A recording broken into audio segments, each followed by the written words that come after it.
नमस्कार शिक्षार्थियों साथियों, आपका इस कार्यक्रम में स्वागत है। हम लोग हमेशा चर्चा करते रहे हैं राष्ट्रीय मुक्त विद्यालय शिक्षा संस्थान में उन विषयों को जिनकी आवश्यकता समाज को है, जिनकी आवश्यकता शिक्षण व्यवस्था को है, जिनकी आवश्यकता शिक्षण प्रबंधन में है। और जो आज हम सबसे सार्थक चर्चा करते हैं वो करते हैं जो हमको एक नई राष्ट्रीय शिक्षा नीति 2020 की मिली है, उस पर करते हैं। लेकिन हम लोग ये भूल जाते हैं कि नीति हमारे हाथ में है, इसको आए हुए 1 वर्ष हो गया है। इस 1 वर्ष के दौरान क्या हमने वो सभी संसाधन जुटा लिए हैं कि जिससे इनके संसाधनों को आगे बढ़ाते हुए हम इनके क्रियान्वयन की बात कर पाएँ। तो कहीं ना कहीं आज वर्तमान आवश्यकता ये है कि जो नई शिक्षा नीति 2020 की मिली है उसके हम लोग क्रियान्वयन पे ज़्यादा से ज़्यादा चर्चा कर पाएँ और उसके बारे में मंथन कर पाएँ। इसी संदर्भ में आज हमने ये कार्यक्रम रखा है। उस कार्यक्रम में हमने आमंत्रित किया है डॉक्टर संजय शर्मा जी को, जो कि पधारे हैं डॉक्टर हरि सिंह गौर विश्वविद्यालय से। वहाँ पे आप सहायक प्राध्यापक हैं और साथ ही साथ आपका बहुत गहरा अध्ययन रहा है शिक्षा शास्त्र को लेकर के। आप एक लेखक हैं, चिंतक हैं, विचारक हैं, साथ ही साथ आप एक दलित विमर्श के रूप में भी स्थापित हैं। बहुत सारी पुस्तकें आपने लिखी हैं, बहुत सारी पत्रिकाओं में आपके लेख छपते रहे हैं। और साथ ही साथ एक विशिष्ट केंद्र चलता है डॉक्टर हरि सिंह गौर विश्वविद्यालय में, उसमें भी आपकी सक्रिय भागीदारी रहती है। उसके माध्यम से आप समाज में शिक्षा के उन मूल तत्वों को पहुंचाने का प्रयास कर पा रहे हैं जिसको कि समाज की आवश्यकता है। और वो मूल तत्व जो है कहीं ना कहीं हमारी नई शिक्षा नीति 2020 में भी वर्णित हैं, उनकी व्याख्या की गई है। बस हमें आवश्यकता है उनको लागू करने के लिए। तो इसी पर हम लोग मंथन करेंगे इस कार्यक्रम के दौरान। तो डॉक्टर संजय शर्मा जी, इस कार्यक्रम में आपका हार्दिक अभिनंदन है, स्वागत है। बहुत बहुत धन्यवाद आपका। तो हम लोग नई शिक्षा नीति की आयोजना और क्रियान्वयन पे कुछ बात करते हैं। तो सर थोड़ी सी इसकी एक पृष्ठभूमि हम लोग जानना चाहेंगे कि किस प्रकार से ये नई नीति तैयार हुई है और इसकी क्या पृष्ठभूमि है, कैसे ये दूसरी नीतियों से अलग है। तो थोड़ा सा इस पर प्रकाश डालिएगा। सबसे पहले तो मैं आपके पूरे एनआईओएस परिवार को और उससे जुड़े देश भर के सभी शिक्षार्थी गणों को मैं बधाई देना चाहता हूँ। और ये एक महत्वपूर्ण विषय भी है जिस पर आज हमें बात भी करना चाहिए, क्योंकि शिक्षा नीति को 1 साल हो गया है। क्रियान्वयन को लेकर उसकी आयोजना पर जब आज चर्चा होगी, इससे पूर्व मैं ये बताना चाहता हूँ कि ये शिक्षा नीति, जैसा कि आप सब लोग जान रहे हैं, कि 1986 के बाद आई है। पर मैं इसके पीछे की मूल संकल्पना को आप और हम लोग इस रूप में समझ सकते हैं कि इसको महज 3 दशक से अधिक का समय नहीं हुआ, बल्कि 1773 के चार्टर को अगर आप देखें तो उसके अगर आधार पर आप जोड़ें तो आज ये शिक्षा नीति इस रूप में बहुत मायने रखती है कि लगभग इसको 228 साल हो गए हैं। इन 228 सालों में देश में तमाम वो औपनिवेशिक विरासत के साथ जो हम जुड़े रहे, उस विरासत की इस पूरी प्रक्रिया के बाद ये शिक्षा नीति आज हम लोगों के बीच आई है। और शायद यही वजह है कि ये शिक्षा नीति बहुत महत्वपूर्ण बन जाती है। इस शिक्षा नीति के संदर्भ में ये एक बहुत ज़रूरी बात मैं यहाँ रेखांकित करना चाहूँगा आप सभी के सामने, वो ये कि ये नीति अपनी पूर्ववर्ती शिक्षा नीतियों की तुलना में कई आयामों को लेकर भिन्न है। एक तो ये कि शिक्षा नीति के पैरोकारों ने, जैसा कि आप सब लोग जानते हैं कि तत्कालीन जो शिक्षा मंत्री रही भारत सरकार की मैडम ईरानी, उनके समय से लेकर और जावड़ेकर जी के साथ, पोखरियाल जी के साथ इस शिक्षा नीति ने लंबी यात्रा की और 29 जुलाई 2020 को इस राष्ट्र ने इस शिक्षा नीति को अंगीकार किया। तो अगर इस पूरे संदर्भ को अगर देखें तो हम इस बात को पाते हैं कि इस शिक्षा नीति ने कई पड़ाव देखे और ये कहा जा सकता है कि ये देश की पहली ऐसी शिक्षा नीति रही जिसमें जन भागीदारी सभी क्षेत्रों में और सभी स्तरों पर सर्वाधिक रही। विद्यालय के बच्चों से लेकर शिक्षा संस्थान से जुड़े सभी शिक्षकगण, समुदाय, महिलाओं ने, या यूँ कह सकते हैं तमाम वो लोग जो शिक्षा से सरोकार रखते थे, सब ने अपनी अपनी भूमिका निभाई। तो ये एक वजह भी है जो शिक्षा नीति को बहुत अधिक तौर पर लोकतांत्रिक बनाता है और जनभागीदारी को की तरफ उन्मुख करता है। 1964-66 की शिक्षा नीति को अगर आदर्श रूप में मानते रहे हैं तो उसकी वजह भी बहुत सारी हैं।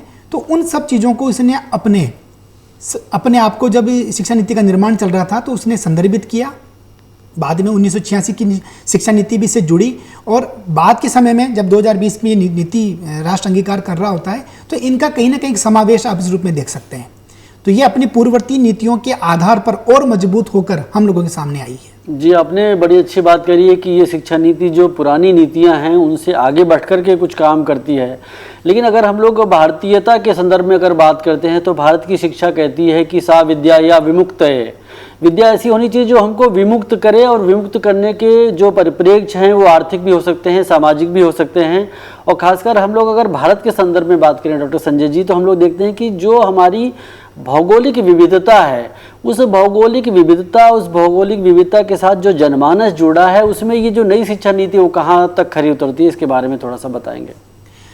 जैसा कि ये बहुत महत्वपूर्ण सवाल है आपका। जैसा कि मैंने अभी शुरुआत में इस बात को रखा कि जन भागीदारी, किसी भी नीति की आयोजना में अगर जन भागीदारी होती है तो उसके दो बड़े फायदे हमें मिलते हैं। एक तो ये कि ये माना जाता है कि इसको समग्र रूप से एक लोकतांत्रिक प्रक्रिया के साथ तैयार किया गया। दूसरा ये कि इसके क्रियान्वयन को, जाहिर सी बात, ऐसा क्रियान्वयन जब होगा तो वो ग्रास रूट लेवल पर होगा, जमीनी स्तर पर होगा, और जब उसे जन समुदाय या उसके साथ जुड़े हुए काम करने वाले लोग जुड़े होते हैं तो निश्चित रूप से ये अपनी आयोजना में सफल होती दिखाई पड़ती है। इस नीति के साथ सबसे बड़ी बात ये थी कि ये दावा भी किया गया, और कई जगह इस नीति की में अगर आप देखें तो इस बात को पाते हैं कि भारत केंद्रित ज्ञान इस शिक्षा नीति की आत्मा है।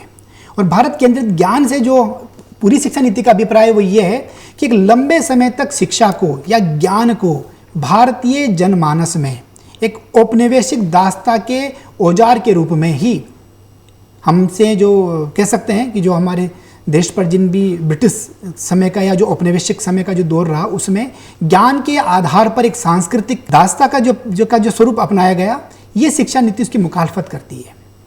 ये शिक्षा नीति उससे आगे बढ़कर इस बात को कहती है कि भारतीय मन, मानस और संस्कृति को जब तक हम औपनिवेशिक दास्ता से मुक्त नहीं कराएंगे तब तक शायद हम सही मायने में भारतीय नहीं हो सकते। आपने एक बहुत अच्छी यहाँ पे बात करी है, औपनिवेशिक बात करी है कि हम लोग कैसे जो डीकोलोनाइज्ड वाली बात करते हैं। तो क्या वो जो परंपरा अंग्रेजों ने दी थी हम लोगों को कि अगर इनकी शिक्षा में अंग्रेजियत रहेगी, अंग्रेजी भाषा का प्रादुर्भाव रहेगा, तो ये हमारी ही तरह विकसित हो पाएंगे? क्या जिस प्रकार से हम लोग आज बात करते हैं कि भारतीय ज्ञान परंपरा का अनुकरण करके, अगर हम लोगों ने अपने शास्त्रों का, वेदों का अनुकरण करके अपनी नीतियों को निर्मित किया होता तो वो ज़्यादा सशक्त नहीं हो जाती? तो क्या अब जो नई शिक्षा नीति हमारे पास में है तो उन परंपराओं को जो भारत की मूल हैं उसका कुछ इसमें रखा गया है व्यवस्था कि उनका अगर हम लोग पठन पाठन में लाएंगे, उनको हम लोग करिकुलम में लाएंगे, सिलेबस में लाएंगे, तो ज़्यादा समुचित ढंग से हम लोग शिक्षण को विकसित कर पाएंगे? कि अगर आप शिक्षा के संदर्भ में अगर पूरी दुनिया के देशों का अनुभव पाएं तो ये बिल्कुल सही कहा आपने कि वैश्विक व्यवस्था में वो देश आगे रहे हैं जिन्होंने अपनी जड़ों को मजबूत किया है, खास तौर पे ज्ञान के संदर्भ में। और भारत की प्राचीन ज्ञान व्यवस्था को अगर आप देखें तो वो अनुभवजन्य थी, और अनुभव नितांत आपके सांदर्भिक व्यवस्था से जुड़े होते हैं, उन संदर्भों के साथ काम कर रहे होते हैं। ये शिक्षा नीति हमें एक ऐसा अवसर देती है जहाँ पर हम हमारी प्राचीन ज्ञान विरासत को, जिस ज्ञान विरासत को हमने बिना किसी तार्किक विवेचना के, बिना किसी विश्लेषण के खारिज किया, और खारिज करने के पीछे की जो परंपरा थी या जो पूरी सोच थी, वो सोच इस बात को लेकर थी कि हम जैसा कि मैंने कहा कि औपनिवेशिक जो व्यवस्था है उसका एक मूल मंत्र था कि किसी भी समाज को अगर आप काटना चाहते हैं तो उस समाज को केवल आप राजनीतिक तौर पर ही, उस पर आप शासन नहीं कर सकते लंबे समय तक। अगर आपको लंबे समय तक शासन करना है तो ज़रूरी बन जाता है कि हम उनकी ज्ञान विरासत या ज्ञान परंपराओं को भी हम एक तरह से छिन्न भिन्न करें और अविश्वास पैदा करें उस समुदाय का। ये होता रहा, एक लंबे समय तक होता रहा, जिसका मैंने जिक्र किया। लगभग 200 साल की पूरी बात अगर करें तो हम इस बात को पाते हैं। और एक तरह से हमने भारतीयों को पराधीन बना दिया सांस्कृतिक तौर पर। यह पराधीनता से मुक्ति बहुत जरूरी थी, और इस शिक्षा नीति के पैरोकारों में, मैं जिनको आप सब लोग जान रहे हैं, उनकी ये बड़ी चिंता थी कि हम भारतीय मानस को उस रूप में तैयार करें जो सांस्कृतिक रूप से पराधीन ना हो। ये शिक्षा नीति ये नहीं कहती है कि हमें सिर्फ और सिर्फ पारंपरिक ज्ञान को ही तवज्जो देनी है या उसी को महत्व देना है।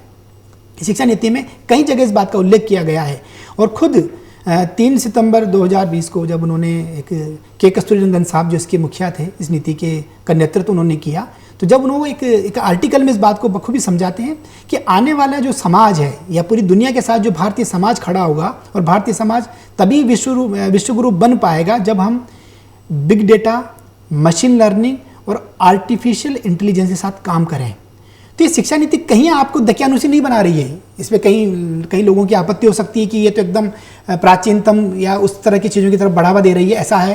तो ये अपनी जड़ों को मजबूत करने की, और वो जड़ें निश्चित रूप से वैज्ञानिक थी। अगर हम लोग बहुत हद तक डीकोलोनाइज करके चीज़ों को समझें तो हम इस बात को पाते हैं कि भारतीय ज्ञान मानस, भारतीय ज्ञान विद्या या परंपरा अपने स्वरूप में न केवल तात्कालिक रूप से आधुनिक रही है बल्कि वैज्ञानिक भी रही है।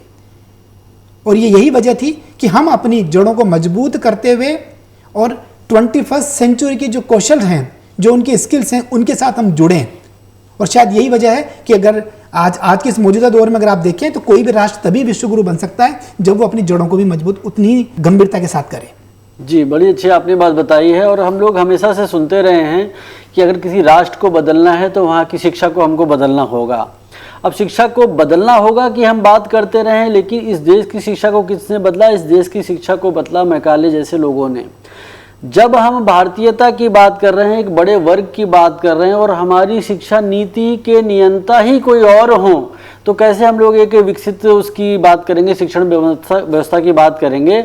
और साथ ही साथ अगर हम लोग वर्तमान परिप्रेक्ष्य में देखें कि जब हमने इतने कालखंड में बहुत सारी नीतियों को देख लिया है, बहुत सारी नीतियों को परख लिया है, बहुत सारा शिक्षण हुआ भी, लेकिन जो वर्तमान समय की मांग है, उसकी मांग की आवश्यकता के अनुसार से जो हमने नई शिक्षा नीति प्राप्त की है और जिसका कि हम लोग क्रियान्वयन कर रहे हैं सुगम रूप से, तो वो जो सुगमता से क्रियान्वयन हो रहा है उसको अगर हम लोग स्कूली शिक्षण में देखें संजय जी, तो क्या आपको कुछ संभावनाएं दिखती हैं कि ये जो नई शिक्षा नीति हमारे हाथों में है, ये हमारी स्कूली शिक्षा नीति को इतना अधिक मजबूत कर देगी कि इसमें भारत का भी बोध होगा, इसमें भारतीयता का भी भाव होगा, और जिस भारत की ज्ञान परंपरा की बात करते हैं उसको भी हम लोग इसमें निरूपित करने का प्रयास कर पाएंगे?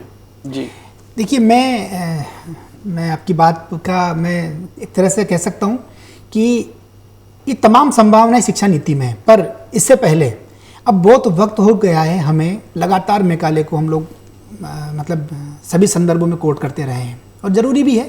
पर मैकाले की एक घटना से लगभग, अब मैकाले को 200 साल होने जा रहे हैं, 2035 में मैकाले 200 साल के आसपास हो जाएंगे। तो मैकाले की चर्चा अब उस रूप में बार बार अगर होती रहेगी तो निश्चित रूप से लगेगा कि बाकी के समय में देश ने क्या किया। तो इस शिक्षा नीति ने उस मैकाले का एक प्रत्युत्तर दिया है, और ये प्रत्युत्तर इस रूप में है कि हम अगर अपनी जड़ों को मजबूत करते हैं, और शिक्षाई व्यवस्था में अगर जड़ों की बात करें तो शिक्षाई व्यवस्था का संपूर्ण मूलाधार स्कूल है, हमारे विद्यालय है। ये शिक्षा नीति पाठशालाओं को मजबूत करती है। कोठारी साहब ने एक बहुत ही महत्वपूर्ण संकल्पना की थी। वो संकल्पना ये थी कि हमारे पास एक ऐसा विद्यालय हो जो विद्यालय सबका हो, यानी कि अगर आप देखें तो समान विद्यालय प्रणाली उनकी एक बहुत बड़ी देन है। वो इस प्रणाली के माध्यम से ये पूरे समाज में संदेश देना चाहते थे कि समाज की गैर बराबरी और विषमता तभी खत्म हो सकती है जब ये गैर बराबरी और विषमता विद्यालय में ना आए। पड़ोस का विद्यालय, उसका सभी बच्चे जो भी आसपास उस समुदाय के आसपास हैं या उस स्थानीयता में रहते हैं, वो सब बच्चों के लिए एक विद्यालय हो। उन्होंने कॉमन स्कूल सिस्टम के तौर पर इसकी बात कही। लगातार प्रयास भी हुए, राजनीतिक कह सकते हैं कि इच्छा शक्ति का अभाव रहा है, और किसी भी चीज़ के लिए अगर इच्छा शक्ति का अभाव होता है तो नीति कितनी भी बेहतर बने वो पूर्ण रूप से क्रियान्वित नहीं की जा सकती। ये शिक्षा नीति एक विकल्प देती है। क्या विकल्प देती है? कि भले ही हम लोग एक कॉमन स्कूल सिस्टम तो नहीं बना पाए, क्या हम हमारे जो संसाधन है उनको साझा रूप में इस्तेमाल कर सकते हैं? ये बहुत बड़ी, देखा जाए तो एक बहुत ही नवाचारी प्रयोग है। इसके परिणाम निश्चित रूप से सुखद होंगे। मान लीजिए किसी गांव के विद्यालय में अगर आपने पाया कि किसी जगह पुस्तकालय है और संसाधनों के अभाव से पुस्तकालय सब जगह विकसित नहीं किया जा सका है, तो अब यह है कि जहां पर ये पुस्तकालय है वहीं के विद्यार्थी लाभान्वित हैं। पर यह शिक्षा नीति अब ये पुस्तकालय सबके लिए बनाना चाहती है, सबके लिए इस्तेमाल के लिए इसके दरवाजे खोलना चाहती है। खेल का मैदान हो या तमाम तरह की दूसरी व्यवस्थाएं हैं। तो ये जो तरीका है जिसके अंदर एक विद्यालय संकुल का निर्माण किया जा रहा है, ये विद्यालय संकुल दो काम करेगा। एक तो समाज में उस गैर बराबरी को जो ज्ञान के आधार पर खड़ी की जा रही थी या रचना की जा रही थी वो उसको रोकेगा। दूसरा ये कि जब संसाधनों का साझाकरण होता है तो जिम्मेदारी भी साझी होती है। तब हम लोग एक संसाधन सबके लिए, और ये जो संसाधनों का जो उपयोग है ये उपयोग कहीं ना कहीं आपको संवेदनशील बनाता है। शिक्षा से संवेदनशीलता गायब हो गई थी।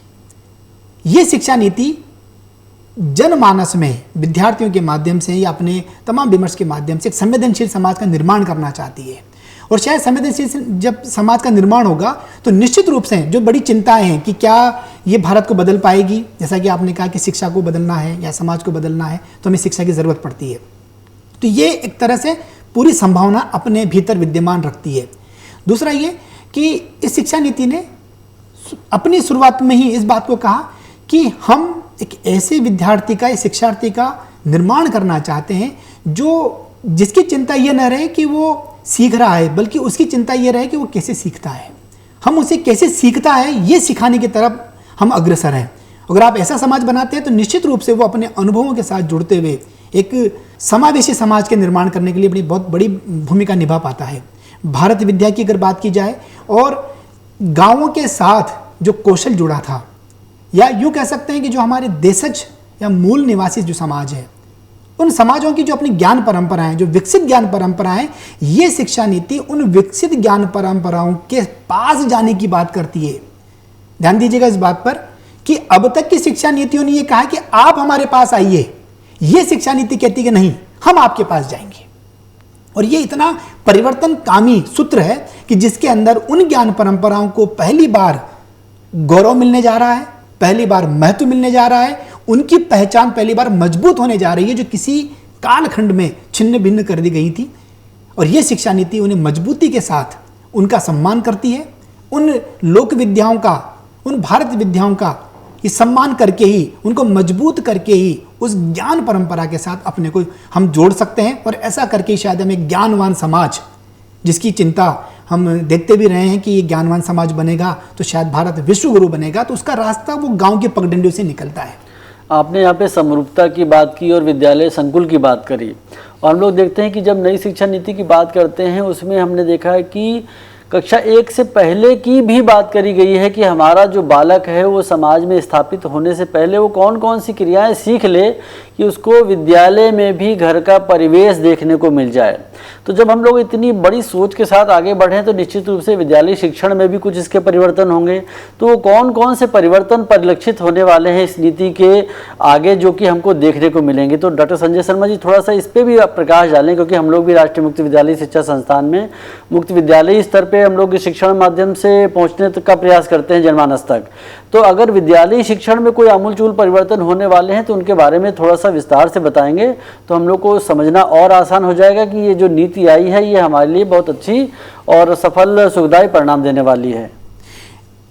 इस शिक्षा नीति की अगर हम कई आयामों में चर्चा करें तो ये इसके आयाम कई रूप में ये मतलब परिलक्षित भी होते हैं। एक तो ये कि पिछले दशक में हम लोगों ने, पूरे राष्ट्र ने शिक्षा के मौलिक अधिकार का हम कह सकते हैं कि हमें अधिकार के रूप में हमें मिला।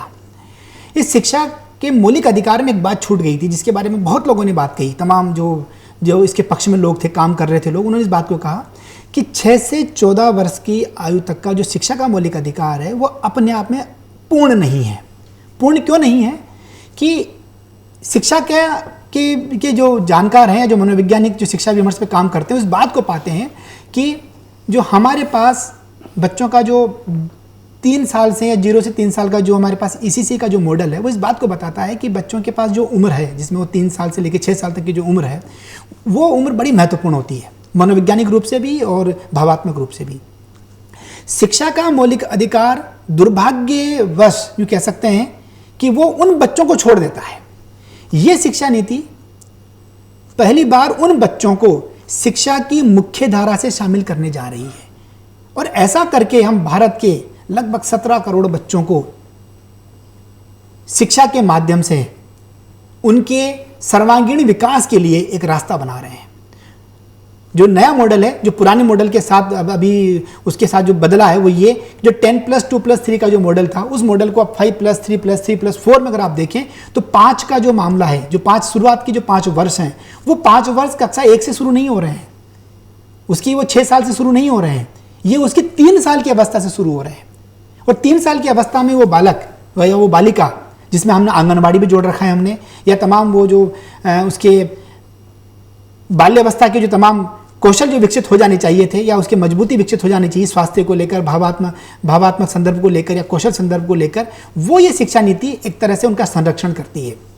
तो इस रूप से हम देखें तो ये शिक्षा नीति उन बच्चों का भी ध्यान रख रही होती है। दूसरा ये कि इस शिक्षा नीति ने, या यूँ कहूँ तो मैं कहूँ कि नवाचारी है। नवाचारी इस रूप में भी है कि शिक्षा नीति ने पहली बार 3R, जो अगर आप देखते हो 3R के रूप में कि रीडिंग, राइटिंग और अर्थमेटिक, इनके बियॉन्ड जाकर शिक्षा को भी स्वीकार किया है। बच्चों का खेलना, बच्चों का विद्यालय में आना, बच्चों का घूमना, बच्चों का आपस में बात करना या बच्चों का एक समूह में रहना, ये भी उसने ज्ञान कौशल के रूप में स्वीकार किया है। ये इतना नवाचारी प्रयोग है जो मुझे लगता है कि दुनिया में किसी भी राष्ट्र में यह संभवतः एकदम नया है। और भारत के नीतिकारों को खासतौर पर इस बात के लिए साधुवाद देना चाहिए कि उन्होंने उन तमाम कौशलों को ज्ञान कौशल के रूप में स्वीकार किया जिन्हें हम अमूमन छोड़ देते हैं। तो ये शिक्षा नीति उन ज्ञान कौशलों की मजबूती के आधार पर एक बुनियाद तैयार करना चाहती है।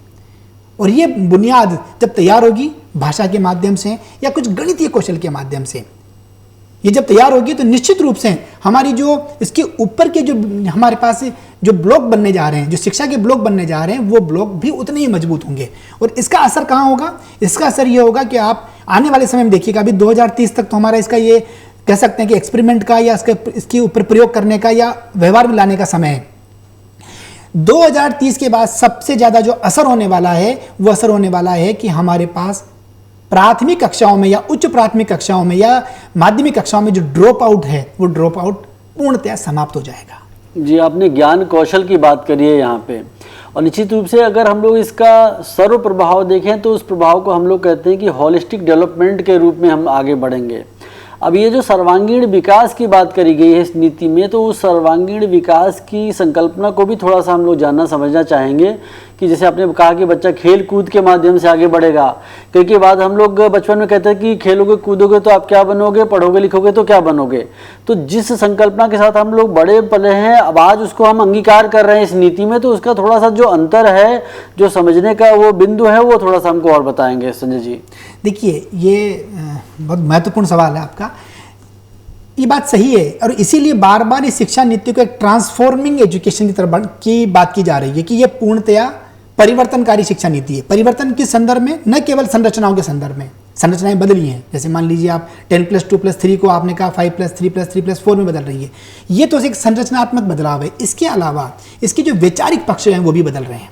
ज्ञान सूत्र को लेकर जो इनकी पूरी की पूरी अवधारणा थी वो बदल रही है। जैसे खेल और योग शिक्षा नीति के एक अनिवार्य अंग बनने जा रहे हैं।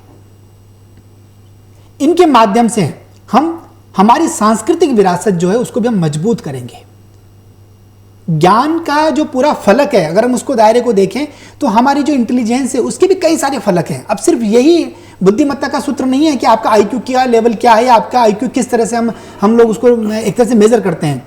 अब ये भी स्वरूप बन गया है कि आपके पास प्रत्युत्पन्न मति है, आपके पास एक तरह से आलोचनात्मक चिंतन है, आपके पास सामाजिक कौशल है, आपके पास आपके जो व्यवसायिक जो आपके कह सकते हैं जो पारिवारिक जो आपका व्यवसाय रहा है उसके संदर्भ में आपका जो ज्ञान है वो ज्ञान भी अब विद्यालय शिक्षा का हिस्सा बनेगा। या यूँ कहें कि न केवल विद्यालय शिक्षा बल्कि वो उच्च शिक्षा का भी हिस्सा बनेगा।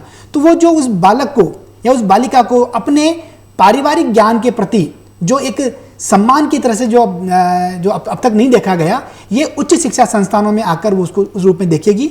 ऐसा कर न केवल उसकी अपनी अस्मिता मजबूत बनती है बल्कि उन ज्ञान कौशलों के प्रति भी सम्मान बनता है। गांधी जी भी यही चाहते थे। इसीलिए मैंने कहा कि अपनी परिवर्ती शिक्षा नीतियों की तुलना में ये नीति बहुत ही मजबूती के साथ है। वो इसलिए कि गांधी जी का भी अपना मानना ये था कि जो हमारी बुनियादी शिक्षा है या जो नई तालीम का जब उन्होंने जिक्र किया तो उस बारे में कहा कि हमें श्रम का सम्मान करना चाहिए। ये शिक्षा नीति उस श्रम के प्रति सम्मान सिखाती है। ये शिक्षा नीति उस श्रम को, जिस श्रम से हमारे 3H की बात उन्होंने कही कि आपका मस्तिष्क भी जुड़ा हो, आपका शरीर भी काम करे और आपका मन भी उससे जुड़ा हो। और इसी तरह से हम अपना होलिस्टिक डेवलपमेंट जिसका जिक्र करते हुए बताती है शिक्षा नीति कि 360 डिग्री हम मूल्यांकन करेंगे। तो 360 डिग्री का जो मूल्यांकन होगा वो बच्चे का मूल्यांकन सिर्फ विद्यालय में ही नहीं होगा, विद्यालय के बाहर भी मूल्यांकन होगा। विद्यालय के बाहर क्या मूल्यांकन होता है कि उसका अपने सहयोगियों के साथ, अपने मित्रों के साथ, अपने पड़ोस के साथ, अपने परिवार के साथ उसका किस तरह का संबंध है, किस तरह से वो अपने आप को एडजस्ट करता है, मनोवैज्ञानिक रूप से वो किस तरह से रहता है, ये तभी संभव होगा जब हम आनंददायी शिक्षण की उस पूरी परिपाटी को विद्यालय से बाहर निकालकर घर तक पहुंचाएं। और अब एक और महत्वपूर्ण बात इस शिक्षा नीति में है कि अब शिक्षा के केंद्र केवल विद्यालय ही नहीं है, अब शिक्षा के केंद्र विद्यालय से बाहर निकलकर वो तमाम कार्य क्षेत्र हैं जहां पर ज्ञान की संरचना औपचारिक या अनौपचारिक रूप से हो सकती है, वो भी शामिल किए जा रहे हैं। जी, हम लोग समग्र रूप से देखते हैं कि हम लोग जीन पियाजे की अवधारणाओं को पढ़ करके शिक्षण में आते हैं। अब वो पियाजे जी आज भी हमारी शिक्षा व्यवस्था में सार्थक हैं और उनको पढ़ाया जाना भी चाहिए, लेकिन क्या जो वर्तमान आवश्यकताएं हैं उसमें संजय जी आपको लगता है कि जो हमारे शिक्षक गण हैं उनको किसी और प्रकार से भी हमको सशक्त करना है, उनको और किसी भी प्रकार से प्रशिक्षित किया जाना है, उनके अंदर वो कौशल आने चाहिए कि जो वर्तमान में उपकरणों को हैंडल करने की हों, प्रयोगशालाओं को हैंडल करने की हों, तो वो दक्षताएं कैसे लाई जा सकती हैं और इस सशक्तिकरण के लिए और क्या क्या प्रयास इस नीति में सुझाए गए हैं, ऐसा भी थोड़ा सा हमको बताएं। जी, ये बात सही कही आपने कि एक लंबे समय तक भारत में जो शिक्षा मनोविज्ञान रहा है या सीखने सिखाने की जो पूरी प्रक्रिया का जो मनोविज्ञान रहा है उसमें जीन पियाजे का एक बड़ा हस्तक्षेप रहा है। और आपको जानकर आश्चर्य होगा कि जीन पियाजे अपने ही समय में या यूँ कह सकते हैं तात्कालीन समय में एक तरह से वो अप्रासंगिक हो गए थे। राष्ट्रीय पाठ्यचर्या प्रारूप 2005 ने जिस संरचनावाद की जिक्र किया, जिस सृजनात्मकता को बढ़ावा देने का जिक्र किया, जिस कंस्ट्रक्टिविज्म का जिक्र किया, ये शिक्षा नीति पूरी तरह से उस रचनावादी दृष्टिकोण को अपने स्वरूप में हर जगह पर परिलक्षित करती है कि बच्चे ही ज्ञान के निर्माता होंगे। ये उसका मूल वाक्य है अगर हम इसका निचोड़ देखें तो। ये शिक्षा देखिए दो संदर्भों में अगर हम बात करें तो शिक्षा नीति दो तरह से हमें तैयार करने की तरफ हमारा इशारा करती है। एक तो ये कि जिस तरह से ज्ञान की संरचनाएं बदल रही है, ज्ञान का संदर्भ बदल रहा है, जैसा कि कस्तूरीरंगन साहब ने कहा कि अब हमारा ज्ञान 21वीं सदी वाला ज्ञान होगा। जब ये ज्ञान होगा तो निश्चित रूप से शिक्षक को भी इस ज्ञान के आधार पर स्वयं को बदलना होगा। ये जो बदलाव है, इस बदलाव के लिए भी ये शिक्षा नीति रास्ता सुझाती है। कॉन्टिन्यूअस प्रोफेशनल डेवलपमेंट, जो सतत हमारा विकास का जो स्वरूप है या जो हमारी पेशेवर दक्षता का जो स्वरूप है, वो भी लगातार चलने वाली प्रक्रिया के रूप में आएगी। यानी कि ये शिक्षा नीति अब इस रूप में बात करेगी, बच्चे नहीं सीखेंगे बल्कि विद्यालय में जो शिक्षक है वो भी लगातार सीखेगा। और ऐसा करके ही हम बच्चों के सीखने की प्रक्रिया के साथ, ज्ञान के जो स्वरूप बदल रहे हैं उस गति के साथ, और स्वयं शिक्षक की जो पूरी मनोदशा है, जो मानसिकता है, उसके साथ हम न्याय कर पाएंगे। और ऐसा करते हैं तो निश्चित रूप से, जैसे भी आपने कहा कि नई चुनौतियां भी शिक्षक के सामने हैं, निश्चित रूप से हैं। और 21वीं सदी ने जिस तरह से ज्ञान को बदला है, लगातार सूचनाएं हमारे पास हैं। अब ये देखना होगा कि कौन सी सूचनाएं हमारे लिए वर्तमान संदर्भ में काम की है या कौन सी सूचना ऐसी है जो भविष्य में काम आने वाली है। इसका फिल्टर करना, इसका पूरी की तरह से ये कह सकते हैं कि इसके बारे में छटनी करना, ये भी एक बड़ी चुनौती है। इन चुनौतियों के लिए, जिसको हम कह सकते हैं कि ये हमारी इमर्जिंग स्किल है, इन इमर्जिंग स्किल के लिए भी हम जो हमारे शिक्षक हैं उनके लिए लगातार इस तरह के प्रशिक्षण कार्यक्रमों की ज़रूरत है। हमारे शिक्षकों की भी जवाबदेही बढ़ गई है अब, जैसा कि ये शिक्षा नीति ने भी ऑनलाइन एजुकेशन के बारे में एक पूरा रास्ता देती है। ये ऑनलाइन एजुकेशन एक नई दक्षता है, एक नया कौशल है, ये हमें सीखना होगा। और देखा भी होगा आपने कि इस पूरे के पूरे महामारी काल में हमारे शिक्षकों ने, जिससे जो शिक्षक अब तक इस चीज़ के साथ नहीं जुड़ पाए थे, और ये भी माना गया था कि जो उम्र दराज शिक्षक है शायद वो जुड़ नहीं पाएंगे, लेकिन ऐसा देखा गया कि सभी आयु वर्ग के शिक्षकों ने कुछ समय के बाद इस पूरी की पूरी जो आभासी दुनिया थी उसके साथ अपने आप को स्थापित कर लिया, उनके साथ सामंजस्य बनाया जी। तो वो जो सीखने का कौशल है या जो सीखने की क्षमता है वो विद्यार्थियों में भी है, शिक्षकों में भी है। अब दोनों के दोनों मिलकर, यानी कि अब ज्ञान के निर्माता के तौर पर विद्यार्थी और हमारा शिक्षक दोनों उसके साथ जुड़ा है। ये शिक्षा नीति शिक्षक को मजबूत करती है, बल्कि यूं भी कह सकता हूं मैं कि ये शिक्षा नीति इस बात पे भरोसा करती है कि शिक्षक पैदा नहीं होते बल्कि शिक्षक प्रशिक्षण कार्यक्रमों के माध्यम से तैयार किए जाते हैं। ये एक बहुत महत्वपूर्ण पड़ाव है इस शिक्षा नीति को लेकर, कि शिक्षा नीति का पूरा जो वाक्य है वो इस बात को लेकर है, आदर्श इस बात को लेकर है कि हम बेहतर शिक्षक तैयार कर सकते हैं। और ये शिक्षा नीति शिक्षकों के तैयार करने का एक तरह से प्रारूप भी है। जी, हम लोग भारत की जो सामाजिक विविधता है उससे परिचित हैं। हम लोग भारत की जो बहुभाषावाद है, बहुभाषाओं में अध्ययन है, उससे भी परिचित हैं। तो क्या ये नीति हमको कुछ ऐसा प्लेटफॉर्म भी देती है कि हम लोग विभिन्न भाषाओं के साथ भी सतत रूप से अध्ययन कर पाएंगे? क्या जो समाज में विविधता है उसके साथ हम लोग एक सार्वभौमिक रूप से समावेशी समाज की स्थापना भी कर पाएंगे? तो क्या नीति कोई ऐसा इशारा भी करती है? देखिए, ये इस नीति की खूबसूरती है, या ताकत भी कह सकते हैं कि ये ज्ञान के सभी पक्षों पर बात करती है। भाषा एक महत्वपूर्ण पक्ष है। जन सामान्य शायद इस रूप में भाषा को समझता हो कि एक संवाद का माध्यम है, पर भाषा सिर्फ संवाद का माध्यम नहीं होती है, बल्कि ये ज्ञान निर्मिति की, ज्ञान मीमांसा अवधारणा भी होती है। ये उसका एक मजबूत रास्ता भी होती है। इस शिक्षा नीति ने बच्चे की अपनी भाषा को महत्व दिया और ये कहा कि ज्ञान की संरचना, ज्ञान का जो निर्माण है, बच्चा अपनी भाषा में स्वयं करे। और जब हम ऐसा करते हैं तो निश्चित रूप से हमारी जो स्थानीय भाषाएं हैं उन भाषाओं को महत्व मिलता है। ये नीति बच्चे की उस भाषा के माध्यम से ज्ञान की जो यात्रा है उसके मार्ग को प्रशस्त करना चाहती है, और ये बहुत बड़ा नवाचार है। अब तक ये माना गया कि ज्ञान की भाषा एकदम अलग है और घर की भाषा एकदम अलग है। ये नीति विद्यालय की भाषा और ज्ञान की भाषा, यानी कि पढ़ने पढ़ाने की भाषा और अपने जो घर की भाषा है, उन दोनों के बीच एक सामंजस्य बनाती है, एक ज्ञानात्मक सामंजस्य बनाती है। और जब ऐसा होगा तो निश्चित रूप से जो हमारे विद्यालयों में अलगाव दिखता है बच्चों के साथ, या बच्चा कक्षा में रहते हुए सीख नहीं पाता, असर की रिपोर्ट अगर हम देखें तो लगातार इस बात पर इशारा करती है। उस असर की रिपोर्ट का जवाब इस शिक्षा नीति में भाषा के माध्यम से भी अब आपको जल्दी ही मिलने वाला है। बड़ा अच्छा है कि हम लोग इसका क्रियान्वयन कर रहे हैं, सुचारू रूप से संपूर्ण भारत में इस पे काम किया जा रहा है। तो क्या संजय जी, हम लोग देखेंगे कि जो आगामी हमारे पाठ्यक्रम है उनका स्वरूप क्या कुछ बदला हुआ सा हमको दिखेगा? जब विद्यालय शिक्षण में बच्चा जाएगा तो उसको अपने सिलेबस में कुछ परिवर्तन दिखेगा कि अब हमको इसके साथ में ये भी पढ़ना है? तो उस पर भी थोड़ा सा प्रकाश डालिएगा। निश्चित रूप से ऐसा होगा, और मैं बार बार इस बात के लिए, और मैं तमाम शिक्षा के नीतिकारों को मैं इस बात पे धन्यवाद देता हूँ। कई जगह मैंने इस बात को कहा भी है कि इस शिक्षा नीति ने अपनी परिवर्ती नीतियों से बहुत कुछ सीखा है। बहुत कुछ ऐसा था जो उन्होंने ग्रहण किया है, सूत्रबद्ध में ग्रहण किया है। प्रोफेसर यशपाल की अगर हम बात करें तो जो बस्ती के बोझ वाली बात थी, ज्ञान के उस बोझ वाली बात थी, इस शिक्षा नीति ने उसको भी एक तरह से स्वीकार करते हुए अपनी यहाँ स्वरूप में अपने यहाँ पाठ्यक्रम के निर्माण में इस बात की बहुत मजबूती के साथ इस बात को रखा कि ज्ञान की अवधारणा को भी बच्चे की भाषा में सहज रूप से आपको बताना होगा। जब भाषा क्लिष्ट होती है तो केवल भाषा ही क्लिष्ट नहीं होती, ज्ञान की पूरी संरचना क्लिष्ट हो जाती है। जब भाषा सहज होती है तो सीखने सिखाने की तमाम प्रक्रियाएं सहज बन जाती है, आपका विद्यालय सहज बन जाता है और स्वतः वो आनंददायी शिक्षण स्वतः वहां होने और दिखने लगता है। ये शिक्षा नीति इस पूरे रास्ते की तैयारी है।